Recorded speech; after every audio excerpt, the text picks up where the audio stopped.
1 Kings 5. Solomon asks Hiram to help build the temple. Hiram was the king of Tyre. He heard that Solomon had been anointed as king. He heard that Solomon had become the next king after his father David. Hiram had always been David's friend, so Hiram sent his messengers to Solomon. Then Solomon sent a message back to Hiram. It said, "As you know, my father David had to fight many battles. His enemies attacked him from every side, so he couldn't build a temple where the Lord his God put his name. That wouldn't be possible until the Lord had put his enemies under his control. But now the Lord my God has given me peace and rest at every side.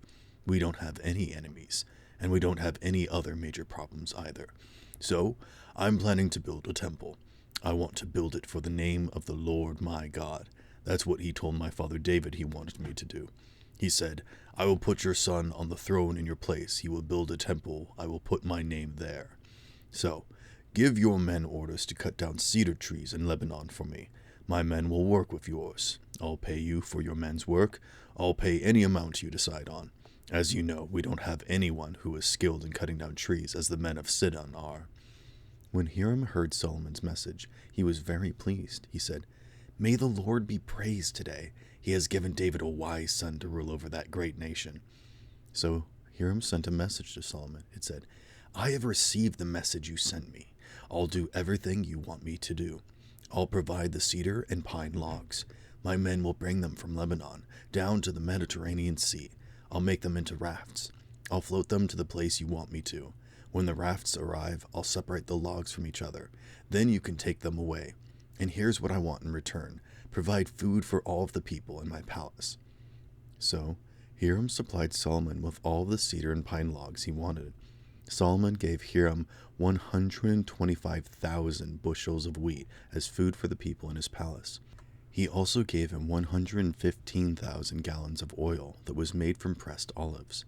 He did that for Hiram year after year. The Lord made Solomon wise, just as he had promised him. There was peace between Hiram and Solomon. The two of them made a peace treaty. King Solomon forced men from all over Israel to work hard for him. There were 30,000 of them. He sent them off to Lebanon in groups of 10,000 each month. They spent 1 month in Lebanon. Then they spent 2 months at home. Adoniram was in charge of the people who were forced to work. Solomon had 70,000 people who carried things. He had 80,000 who cut stones in the hills. He had 3,300 men who were in charge of the project. They also directed the workers.